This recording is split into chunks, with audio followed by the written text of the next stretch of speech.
আখিরাতের কথা স্মরণ করা শুরু করছে। বেলাল যখন আল্লাহ পাক রব্বুল আলামিনের কথা স্মরণ করা শুরু করছে, বেলাল যখন দিলের ভিতরে আল্লাহ পাক রব্বুল আলামিনকে ঢুকাইছে, বেলাল যখন আল্লাহ আল্লাহ বলা জপতে শুরু করছে, মুসলমান ভাইরারি আমার বেলালের উপরে তার মালিক উমাইয়া এমন খেপা খেপছে, হুকুম করলেন বেলালকে ধরো।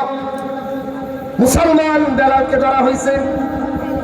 বেলালকে ধরে বেলালের শরীরের কাপড় চোপড় পর্যন্ত খুলে ফেলছে। খালি গায়ে বেলালকে আরবের উত্তপ্ত গরম বালুর উপরে শোয়া দিছে। মুসলমান ভাইরারি আমার বালুর তাপের কারণে বেলালের পিঠের মাংসগুলোর মধ্যে ফুসকা পড়ে গেছে। ও মুসলমান, বেলালের বুকের উপরে শক্ত বড় পাথর এনে রেখে দিছে। খালি বুকের উপরে যখন শক্ত বড় সড় পাথর এনে রেখে দিছে, মুসলমান বেলালের বুকের মাংসগুলো পর্যন্ত তখন পুড়ে গেছে। আর পুরা মাংসের দুর্গন্ধ হযরতে বেলালের নাক দিয়া যখন ঢুকতে শুরু করছে, বেলাল ওই অবস্থাতেও বলতেছে আহাদ আহাদ, আল্লাহ এক, আল্লাহ এক। আমি আমার আল্লাহ পাককে দিলের ভিতরে ঢুকাইছি, এই আল্লাহ পাককে কোনোদিন বলা যাবে না। বেলালের মনি উমাইয়া বেলালের উপরে এমন খেপাই খেপছে, বেলাল এই যে জুলুম, এই যে নির্যাতন চলতেছে, এখনো সময় আছে, ঈমান ছাড়। বেলাল রে, এখনো সময় আছে, ইসলামকে ছাড়, এখনো সময় আছে। এগুলোকে ছাইরা তুই মূর্তির পূজা শুরু কর। মুসলমান ভাইরারি আমার বেলাল কিন্তু মূর্তির পূজা ধরে নাই, আল্লাহ পাকের ইবাদত করা শুরু করছে। কথা বলে ঠিক কিনা? আল্লাহরে ডাইকা আল্লাহ পাকের হুকুম মাইনা বেলাল জিতছে, বেলাল ঠকে নাই। বেলাল কেমন জিতছে? নবী আলাইহিস সালাতু ওয়াস সালাম বলেন, রাসূল কারীম সাল্লাল্লাহু আলাইহি ওয়াসাল্লাম বলেন, হাশরের ময়দানে সকল নবীগণ যখন জান্নাতে যাওয়ার অনুমতি পেয়ে যাবে, সকল নবীগণ জান্নাতের কাছে যাবে জান্নাতে ঢোকার জন্য। যখন তারা জান্নাতের কাছে চলে যাবে, জান্নাতের কাছে গিয়ে দেখবে ভিতর থেকে ফেরেশতারা দরজা আটকায় রাখছে, ভিতরে ঢোকার কোনো ব্যবস্থা নাই। মুসলমান ভাইরারি আমার সকল নবী রাসূলগণ জান্নাতের দরজার সামনে যায় দাঁড়ায় থাকবে। কেন কেন? কারণ হলো ভিতর থেকে দরজা আটকানো। মুসলমান ভাইরারি আমার আব্বাজান আদম আলাইহিস সালাতু ওয়াস সালাম থেকে শুরু করে পয়গম্বর ঈসা রূহুল্লাহ পর্যন্ত 1 লক্ষ মতান্তরে 2,24,000 নবী রাসূল সবাই জান্নাতে যাওয়ার জন্য জান্নাতের দরজার সামনে দাঁড়ায় থাকবে। ভিতরে ঢুকতে পারবে না। কেন? ভিতর থেকে দরজা আটকানো। মুসলমান ভাইরারি আমার আমাদের নবীজি বিশ্ব নবী রাহমাতুল লিল আলামিন সাল্লাল্লাহু আলাইহি ওয়াসাল্লাম হাশরের ময়দান থেকে সকল নবীদের পরে যাবে জান্নাতের দিকে। প্রশ্ন হয়, সকল নবীগণ জান্নাতের দরজার সামনে চলে যাবে, আমাদের নবীজি কেন পরে যাবে? উলামায়ে কেরাম লেখছেন, আমাদের নবীজি অন্যান্য নবীদের সাথে জান্নাতে যাওয়ার জন্য আগে ভাগে জান্নাতের কাছে চলে যাবে না, বরং আমাদের নবী আলাইহিস সালাতু ওয়াস সালাম জান্নাতে যাওয়ার অনুমতি পাওয়ার পরেও হাশরের ময়দানে গুনাহগার উম্মতের পিছনে সময় দিতে থাকবে। বলেন সুবহানাল্লাহ।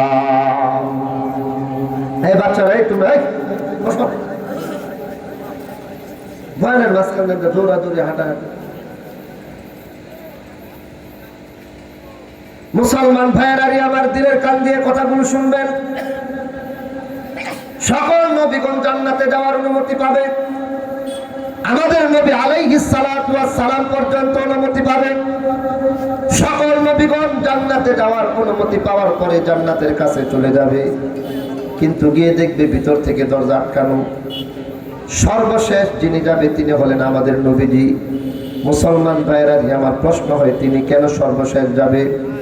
কারণ হলো তিনি হাশরের ময়দানে উম্মতের পিছনে সময় দিবে। সুবহানাল্লাহ বলেন।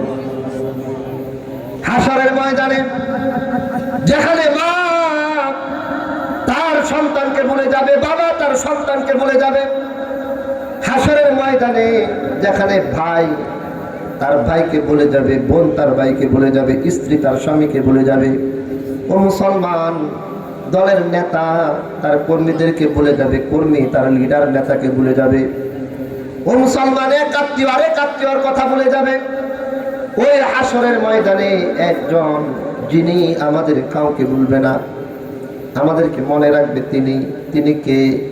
তিনি আমার নবী, আপনার নবী, বিশ্ব নবী, রাহমাতুল লিল আলামিন, সাইয়্যিদুল মুরসালিন, সরকারে দু আলম মুহাম্মাদুর রাসূলুল্লাহ সাল্লাল্লাহু আলাইহি ওয়াসাল্লাম। কথা ঠিক কিনা? সবাই যখন ভুলে যাবে, আমার নবীজি আমাদেরকে ভুলবে না।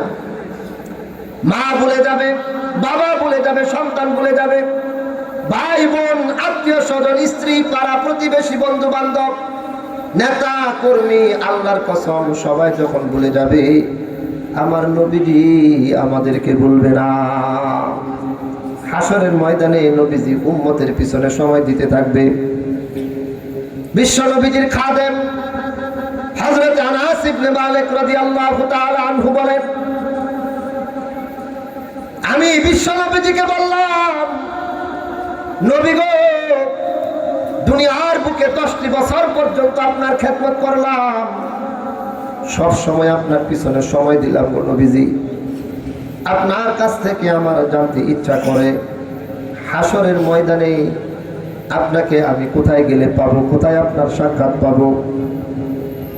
মুসলমান ভাইরা, আমার নবীজি বলছেন, আনাস, হাশরের ময়দানে আমাকে যদি তুমি পেতে চাও, 3 জায়গার মধ্যে আমাকে তুমি পাইবা।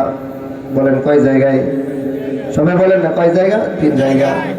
আমার নবীজি বলছেন, আনাস, হাশরের ময়দানে 3 জায়গার মধ্যে আমার তুমি পাইবা। 1 নাম্বার, আনাস হাউজে কাউসারের কাছে যায় তুমি আমারে খুশ করবা। হাউজে কাউসার মুসলমান আল্লাহ পাকের পক্ষ থেকে আমার নবীজিকে দান করা হয়েছে।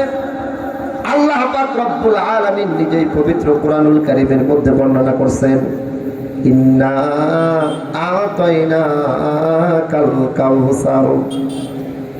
ও নবী, আমি আল্লাহ আপনাকে কাউসার দান করছি। অনেক ব্যাখ্যা আছে, আপনাকে আমি আল্লাহ হাউজে কাউসার দান করছি।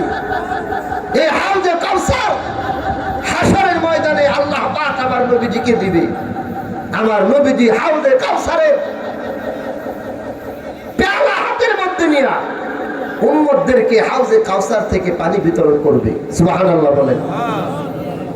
গুনাহগার উম্মত আমার নবীর কাছে যাবে, কেউ যেখানে তার কাছে পরিচয় দিবে না, আমার নবীজি দৌড়ে তার কাছে যাবে, যা বলবে, উম্মত রে, তুই তো আমার উম্মত, আমি নবীর উম্মত, তুই আমার আশিক ছিলি দুনিয়ার বুকে, তুই দুনিয়ার বুকে আমার উপরে দুরূদ পড়ছিলি, আমারে তুই ভুলস নাই, এজন্য আজকে আমি নবী তোরে ভুলবো না। সুবহানাল্লাহ বলেন। তুই আমারে স্মরণ করছস, এখন আমি তোরে স্মরণ করতেছি, আয় আয়। সবাই যখন তোরে বলছে আমি নবী তোরে ভুলবো না, একটু পানি তুই এখান থেকে পান কর।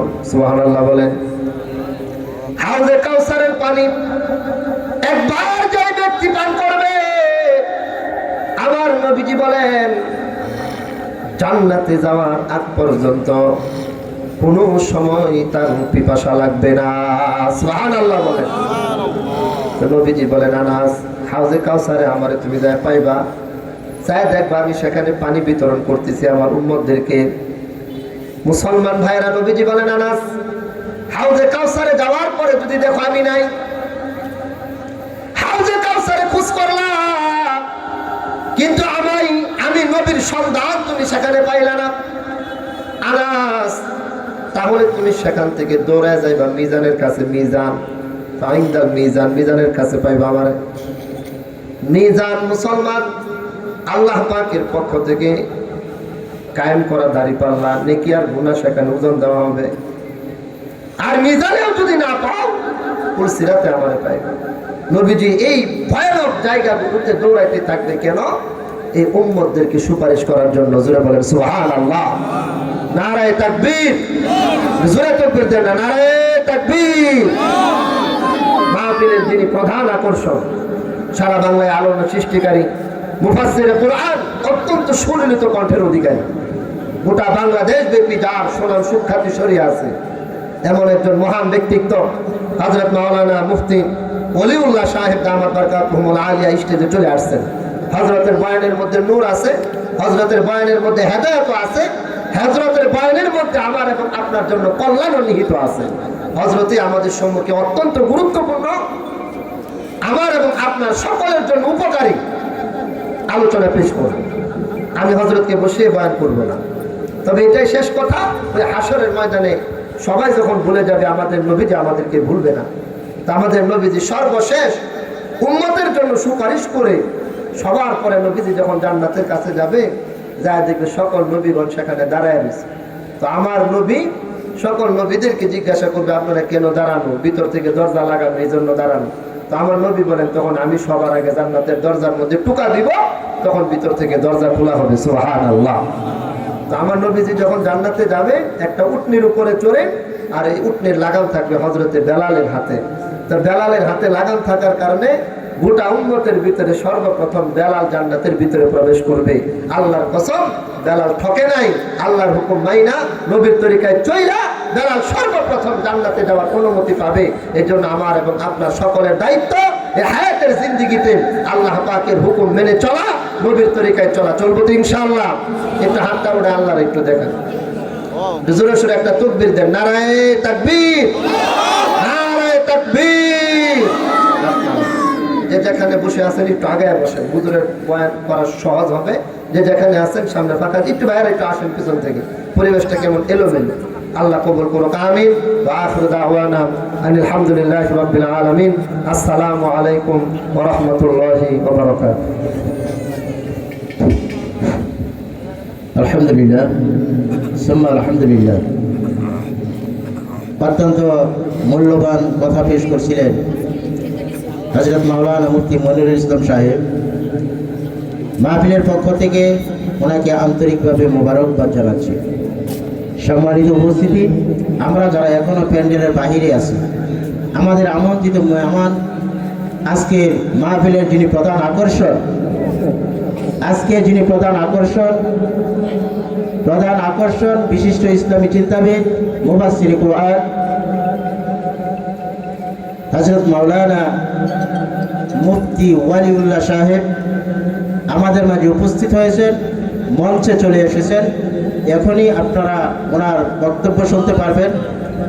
তাই আপনাদের কাছে সবিনয় অনুরোধ, আমরা যারা এখনো বাইরে আছি, অনুগ্রহপূর্বক আমরা সকলে প্যান্ডেলের নিচে চলে আসি। এখন আপনাদের সম্মুখে কোরআন এবং হাদিস থেকে আলোচনা করবেন।